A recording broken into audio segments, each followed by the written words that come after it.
opposing injustice in Buenos Aires. La Plaza de Mayo in Buenos Aires, featured here with the pink government house in the background, holds great significance for Argentines. From the May 1810 revolution, fought to gain independence from Spain, to the present, the plaza has been a key site of political demonstrations. It was here that in 1977 the mothers of the disappeared, breaking away from their traditional apolitical role as women, marched denouncing the imprisonment and disappearance of their children at the hands of military and paramilitary forces who wished to end the struggle for a more just society. When Mauricio Macri, a politician known for his neoliberal views, took over the presidency on December 10, 2015, the mothers announced they would resume their yearly March of Resistance at the Plaza de Mayo, a march they had abandoned in 2006 during the sympathetic government of President Nestor Kirchner. In May of 2016, in response to the massive layoffs initiated by the Macri government, we saw the mothers march with the banner that read, "Lack of employment is a crime."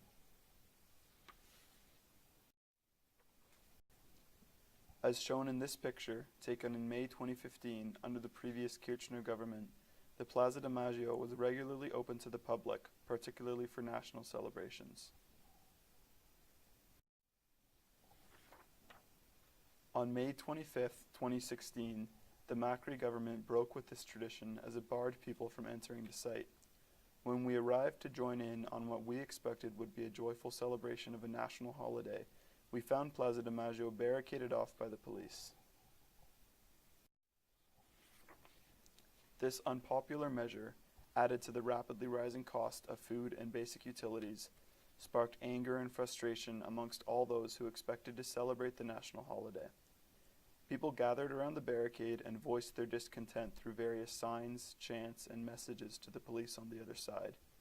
Disillusionment with Macri's government was palpable on the streets. Even after many protesters had been cleared by the police, people like this man, sporting an Argentine flag, remained defiant in asserting their national pride and the right to peacefully occupy public space. Taking to the streets to voice discontent with the government's measures is not new for Argentines, but daily mass protests have been on the rise since Macri's coming to power. Graffiti dating back to the recent visit of President Obama, unfortunately timed with the 40th anniversary of the US-backed 1976 military coup, cheers protesters on with the message, "No te duermas, la rebelión es en la calle." Do not sleep, the rebellion is in the streets.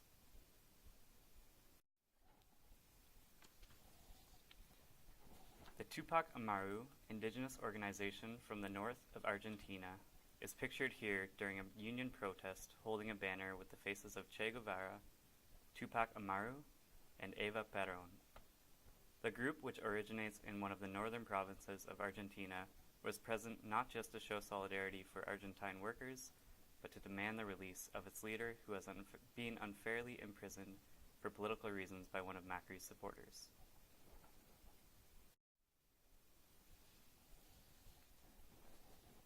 Given the rising cost of food and increased unemployment, it is not uncommon to stumble across protesters holding signs like these which read, "Macri equals unemployment," and "Macri equals hunger."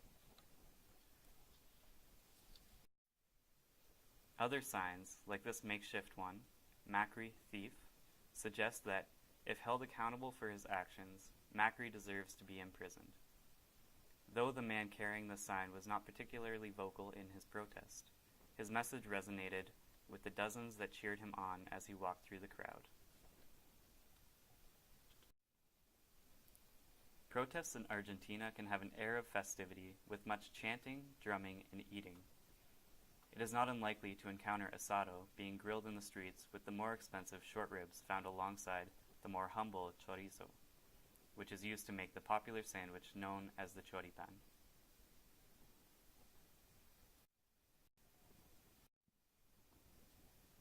In a country with widespread protests, the food market known as El Galpon shows a quieter form of activism that aims to contest the status quo and bring about societal change. Located in the Chacarita neighborhood of Buenos Aires, El Galpon is run by a mutual aid society which was founded by former political prisoners who were victims of state repression in the 1970s and 80s.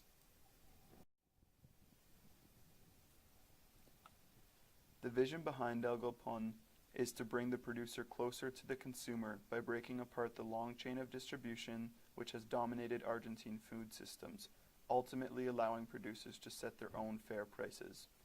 The Galpon also aims to promote environmentally sustainable agriculture.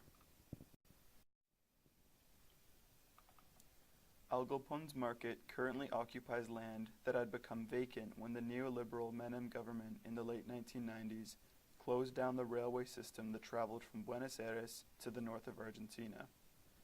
El Galpon is just one part of several inspiring initiatives run by the Mutual Aid Society, which include a textile cooperative used to reintegrate former prisoners, a school for transgender people who face discrimination in public schools, a lab designed to measure water toxicity levels, and an organic garden.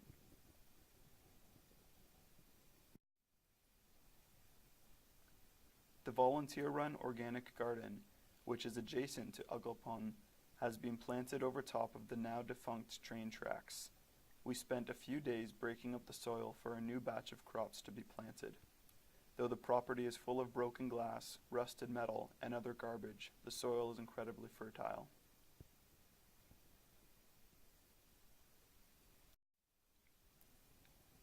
During one of our visits to El Galpon, an interview was cut short when the project coordinator had to run off to deal with city officials who are threatening to evict the Mutual Aid Society from the site.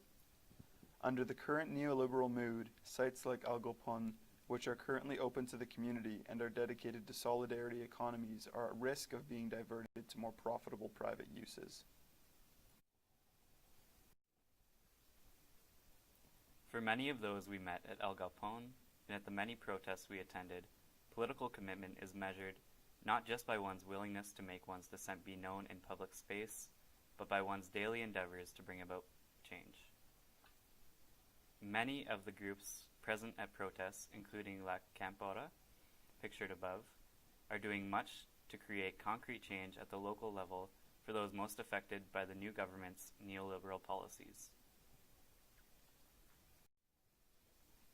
La Campora organization in Caballito participates in a communal purchase system that allows neighbors easier access to affordable produce and grocery items. The group purchases food from the food terminal and distributes it to interested neighbors at cost. The members of La Campora Caballito show their dedication and solidarity toward their neighbors by volunteering their time to weigh and distribute the produce every 2 weeks.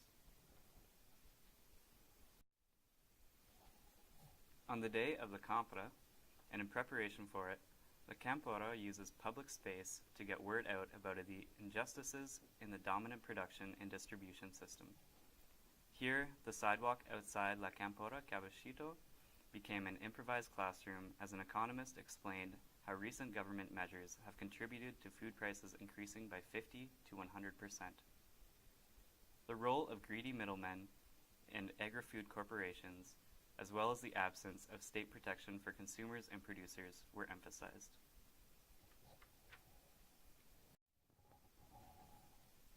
La Campora aligns their values with the previous Kirchner government, which sought out ways to address social inequalities and ensure Argentines had easy access to healthy food despite socioeconomic status.